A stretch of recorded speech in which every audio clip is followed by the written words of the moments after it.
This video is for educational and historical purposes only. It may contain scenes some viewers may find disturbing. Viewer discretion is advised.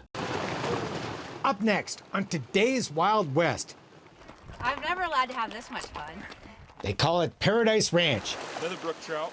in Wyoming's Bighorn Mountains. Like, everything is just perfect. You'll see why just ahead. Plus, it's the hotel where Butch Cassidy and the Sundance Kid once stayed. When you step in the Occidental, you're stepping back in time. We have been voted the most haunted hotel in Wyoming. We'll check into Buffalo's historic Occidental Hotel. Man, that's what he looked like when he was running at me. And the amazing treasures of Cheyenne's Nelson Museum of the West. A Wyoming episode of today's Wild West is just ahead. The Wild West. It's still out there. And we'll show you how to find it. This is today's Wild West.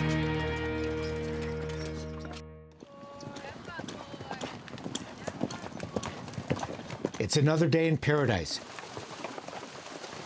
Just getting started as the Wranglers drive in the horses at Paradise Ranch. Promises to be another splendid day of riding,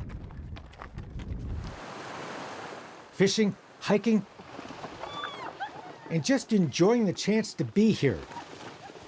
Incredible. It's one of my favorite places in the entire world. In this beautiful valley in the Bighorn Mountains, west of Buffalo, Wyoming. And it's actually the one place where when you say, where should we go for a family trip? That everybody in the family says, yeah, the ranch. Dick Schwab is here celebrating his 55th wedding anniversary with 15 family members. I mean, what's not to like here? The third time they reunited at Paradise Ranch. We really like the people here and how they run it. And of course, it's aptly named as Paradise Ranch, right? Paradise Ranch has a rich history that dates back more than 100 years ago, when a couple of cowboys working in this area looked out over this valley and said, "This is paradise." The name stuck, and that Western heritage has been a big part of this ranch ever since. We're a traditional dude ranch, and as a consequence of that, horses are central to the operation. In a normal year, we'll keep 180 horses here for a guest. And it's quite an operation to care for those 180 horses once they're all driven into the big corral, where a team of wranglers work together like a well-oiled machine. They start by serving breakfast. A couple of gigantic bales of hay rolled out for the horses Woman power. and pitched into the feeding trough that rings the corral. You guys don't need to go to the gym working here, do you? No, not at all. It's hard work, It's not so bad. but also a labor of love. We get along so well together at the barn, and I mean, we're doing what we love. It's really cool to wake up and realize that you just want to go to work every day because you love it. Later, it's time to saddle the horses for the day's rides. 3 wranglers ride in to rope the mounts, step 1 in an assembly line that can saddle a horse in well under 60 seconds. They'll brush them down. Pullers will run into the tack room, bring out the saddle, run to the horse, halter them, bring them over to the saddle stations. The saddlers will throw the saddle on, cinch them up, run them over there, tie them up, it's all set. We can get a horse tacked up in about 45 seconds. They all kind of rotate. So everybody knows all the jobs. Yeah. We saddled 43 horses in 40 minutes. We were done by 9:07. It was impressive. I was really proud of us. These cowboys and cowgirls are quite the interesting bunch. So that's your first time roping off this guy? First time in the pens, so we're gonna see how it goes. Tim Lindsay has been horseback since the age of 2. Yeah, she's still in training. Cowboys year-round. I'll cowboy to the day I die, if I'm lucky. Here for the summer, before moving on to another ranch as the seasons change. It's just beautiful country. It's God's country up here. We're having quite the adventure. We love it here. Yeah. Camille Friesen is here with her husband. She works with the horses. The creation is amazing. We're in the middle of paradise, hence the name. I love it. While Jacob Friesen is one of the fishing guides. There's nothing like it in terms of being outdoors, being close to creation, just a chance to interact with everything, in a really unique way. Jacob's day starts early too. He and head fishing guide Dan Cowsley are already reeling them in Another brook trout. as the sun begins to light up the valley. It doesn't take long, huh? It does not. Just got to get the fly in the water and you're rewarded with a beautiful trout.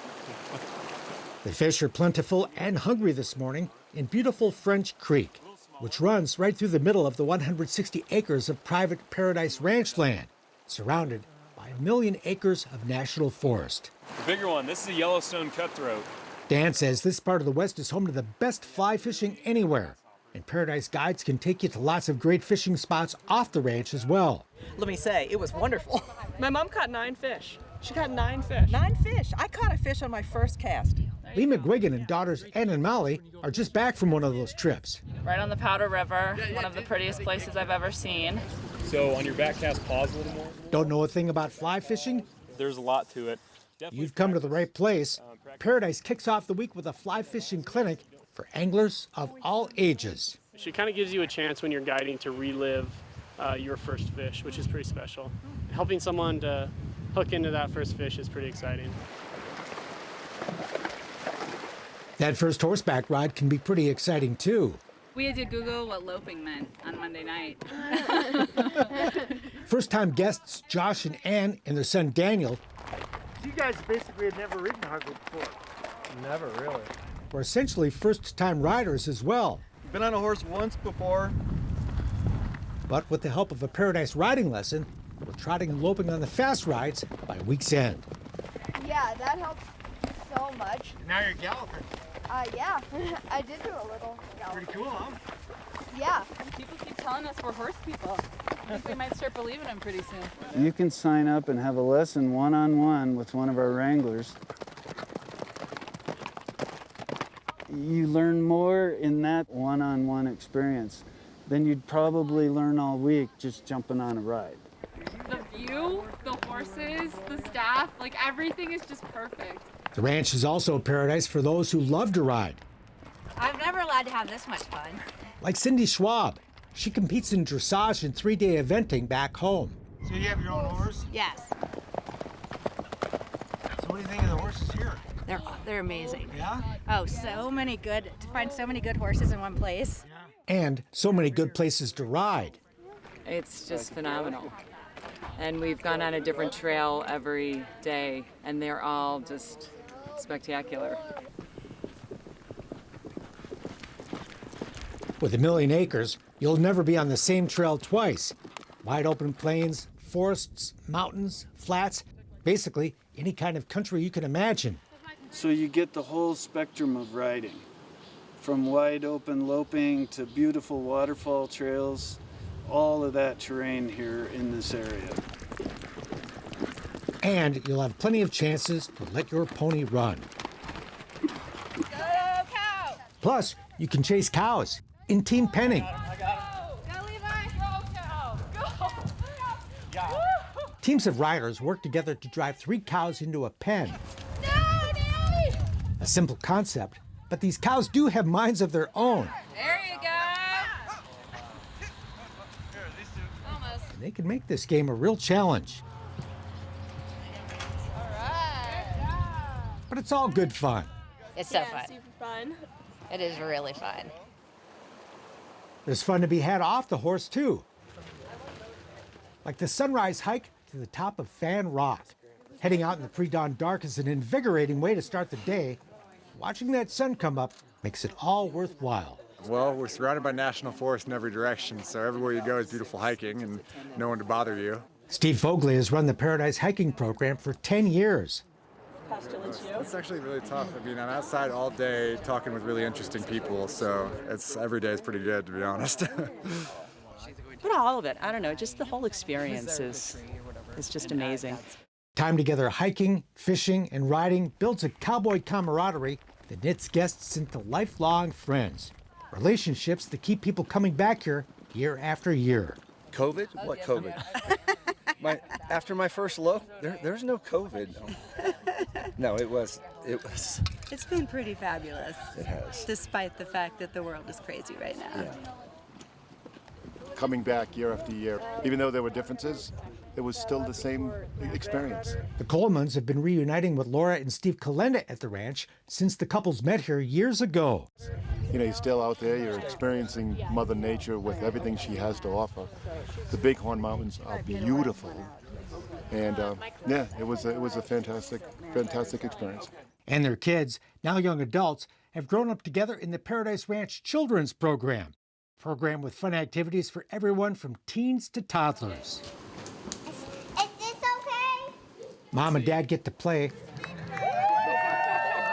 while the kids will be busy riding, fishing, hiking, or feeding the baby calves. Oh, she's ready to go. I got They wanted breakfast. Who wants breakfast milk? I'm 16. I'm 15. And there's plenty here to keep the teens happy, too. So you having a great time, huh? Yeah. Yes. It's just like a pretty view to look at, just like in general. And then I just like to like get out and like just explore nature and like ride horses, of course. It's really nice not having your like phone and service around. That's kind of refreshing. It's just like a nice escape route to just like hang out with your family, meet some new people around the country and all that. I started coming out here when I was probably 10 or 11. John Harper grew up coming to Paradise. Now he's back with his 12-year-old son, Jack. We love the place here, we love the people, we love getting away from it, and we like the familiarity of it because we know what the program is and we can slot in really easily and have a great week riding and fishing and doing what we want to do. The name's Paradise Guest Ranch, and that's really kind of the way we think of it. We'll leave here and we'll start planning for coming back for next year, and it's something that we look forward to the entire year. At day's end, we'd relive our adventures over dinner and enjoy refreshments and music in the outdoor pavilion.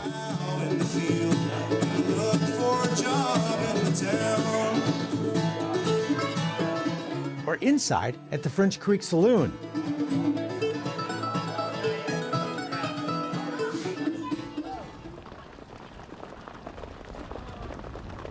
And many of us gathered every afternoon for another great show as the horses take off at the end of the day for their evening pasture.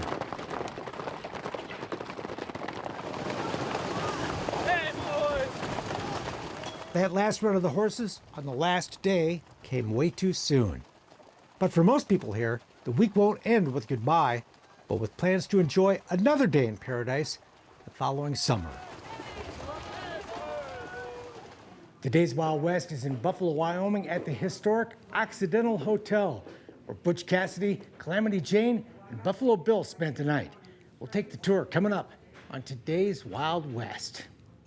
Calamity Jane, Buffalo Bill, Butch Cassidy, and the Sundance Kid. They're among the legends of the Old West who spent the night at the historic Occidental Hotel in Buffalo, Wyoming. And you can too. When you step in the Occidental, you're stepping back in time. We've kept the authenticity of the Occidental. From its vintage tin ceilings to the original wood floors and complete period furnishings, the hotel is real deal Old West.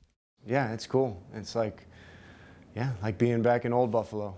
You're staying in a living museum. This is a living museum. The Occidental began in 1879 as a collection of tents along Clear Creek, catered to miners coming out of the nearby Bighorn Mountains looking for a hot meal and a place to stay. Well, it's one of the last frontier hotels in the United States. You know, they're getting few and far between. Soon replaced by a permanent log hotel, the Occidental also housed a bank, a stagecoach stop, a restaurant, and a saloon, and became the center of frontier Buffalo. We had court here when there wasn't a courthouse when it was being built. I mean, the posse to hunt down Nate Champion's killer was formed here in the saloon. Hired gun Tom Horn once checked in during those early years, as did future President Teddy Roosevelt. Well, Butch Cassidy and Sundance Kid both stayed here. Butch Cassidy signed the ledger in 1896, and it's very interesting because he did sign the ledger Butch Cassidy. He didn't sign it Leroy Parker or any other kind of alias. He literally signed it Butch Cassidy. With talk of the railroad coming to town, new owner Oscar Quick replaced the wooden hotel with a new brick structure. The reason we have the buildings today, the brick, the wood trim, the tin ceilings, are actually because of him, who purchased it in 1896. But the railroad chose to build their depot in nearby Sheridan. Legend says the despondent and financially struggling Quick, also mourning the death of his young daughter, lost the hotel in a poker game to ranchers John Smith and his son Al. This is how the folklore goes. There's a very fine line between folklore and history, but yeah, he lost the hotel. Al's wife, Margaret, was recruited to run the place while they figured out what to do with it. She never left, running the Occidental for the next 59 years, until she died at the age of 92. Margaret Smith was an amazing woman that kept this place running all the way till 1976, and then her kids then had it afterwards. So without her and her impact, this building might not be here. Today you can see Margaret's collection of vintage 1890s clothing. It's really a beautiful part of the history of the hotel. Her quilts and other items, among the many historic artifacts displayed throughout the Occidental. While Margaret did keep the hotel going, the hotel was also going downhill. The building was getting very, very dilapidated. And by the 1990s, there were plans to tear it down. But Californians Dawn Dawson and her husband, author John Wexo, bought the building just in time. It was 8 weeks from being torn down. The city was going to tear it down. And so she saved the building. Long story short, they began the process of restoring the Occidental to its former glory. All the bricks been repointed on the building, new roof. Before handing the reins to current owners, Dave and Jackie Stewart. It's been a labor of love to keep it going, for sure, you know. But the hotel's doing well. Today, the Stewarts operate a thriving, acclaimed historic hotel that attracts people from all over the world. 75% of our clientele in the summer is European. The Europeans come here for the history, you know. They want the history of the Old West, and we have it here. And the music. The Hotel Saloon hosts live music every night, where you can hang out at the historic bar and check out the bullet holes from back in the day in the original tin ceiling. Not to mention the food that we serve here. We've got elk and bison. And just steps away inside the hotel, you can enjoy fine dining at the Virginian, a restaurant named after the famous novel by Owen Wister, who is believed to have written at least part of that book while staying at the Occidental. Supposedly those characters are based off of locals that lived here at the turn of the century. And that big fight scene is supposedly based off of our street. Ernest Hemingway is another author who spent the night here, as did former President Herbert Hoover, who lived at the hotel for 3 weeks in 1934.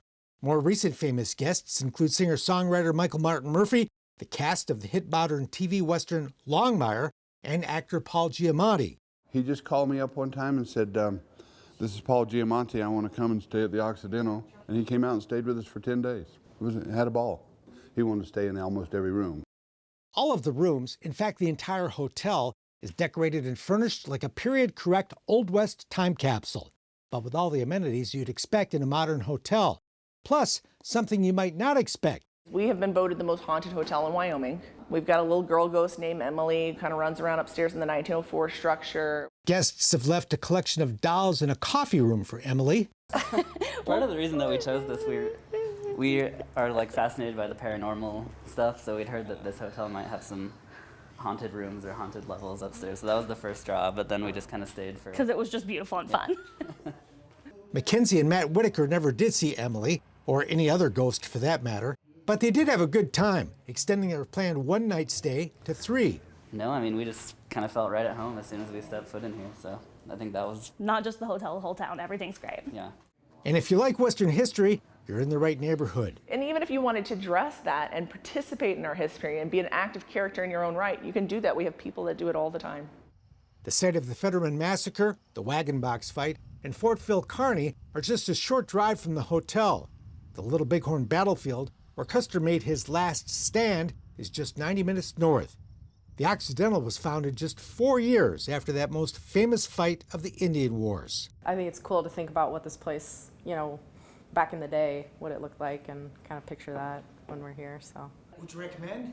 Oh, absolutely. Definitely. The staff is amazing. Everyone's been super friendly. The saloon's a lot of fun. We played pool.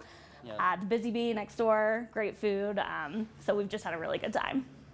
Not many people get to step into a historic building of this age with this kind of culture and history, because a lot of these things have been lost. Listed on the National Register of Historic Places, the Occidental Hotel, where Butch and Sundance, Calamity Jane, and Buffalo Bill spent the night. And you can too. Oh, it's an incredible thing. More cool treasures from the Old West and much more up next at the Nelson Museum of the West. Silver saddles and rawhide, cowboys and cowgirls. Civil War.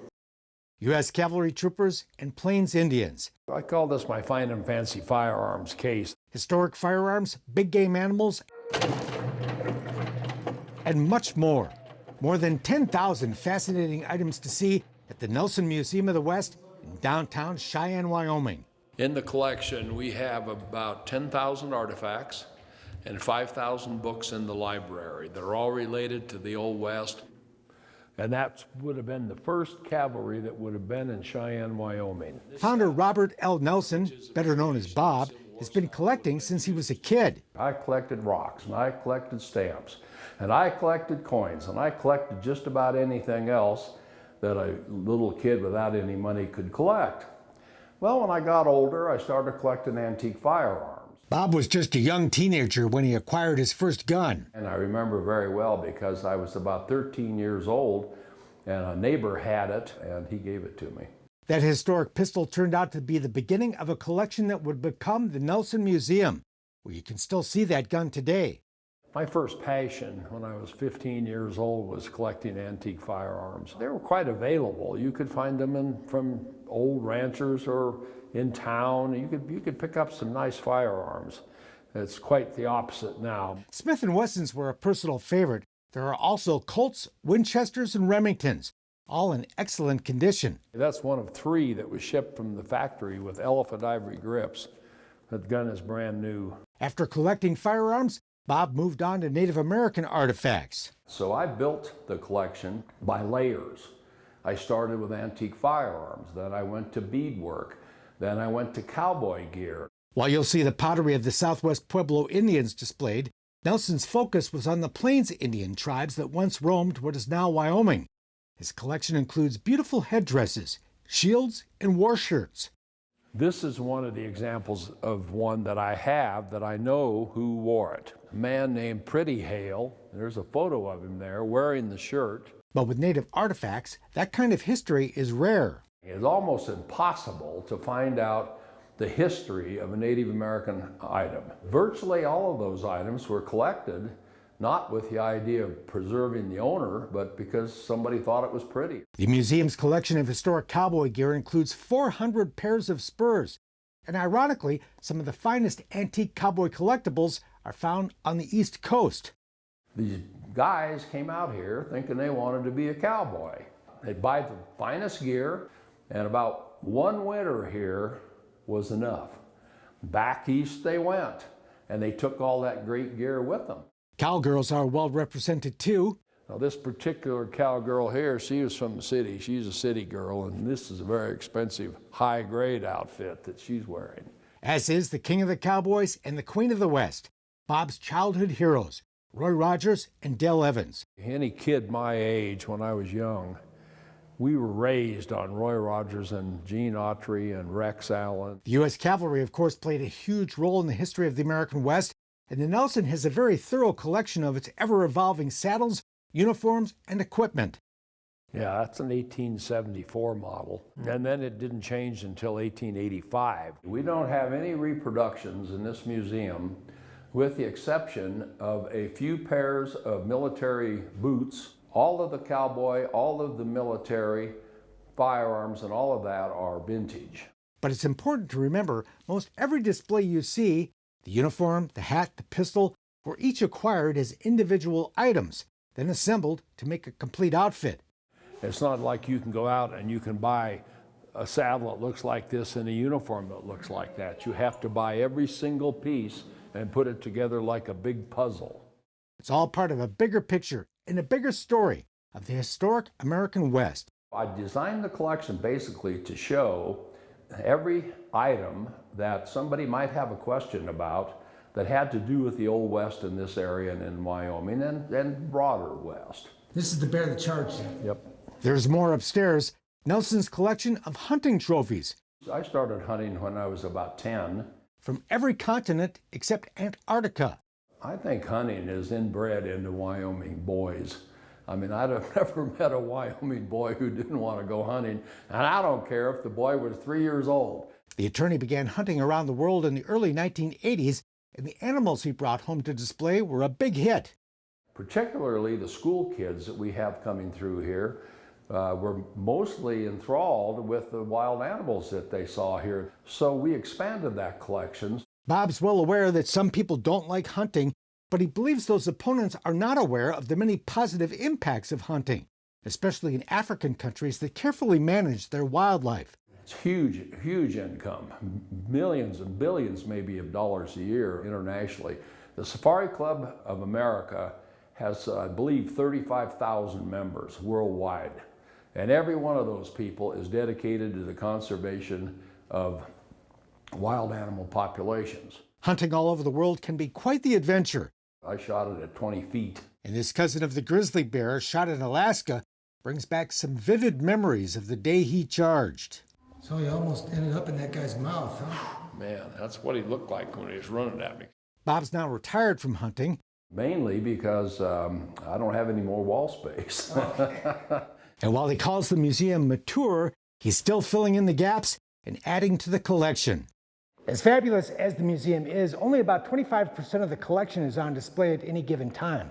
The rest of it is stored downstairs in one of the biggest vaults you've ever seen. But if you ask, it just might take you for a look. We have enough, actually, to substitute for every piece that you're looking at here, at least once. That vault contains a new display of the uniforms of some of America's wartime enemies. This is an original World War II battle flag or something, huh? Yes, it's actually a naval battle flag. From Vietnam, Korea, and World War II. We invite your comments about the tour. Bob's not always available for a personal tour, of course, but James Earl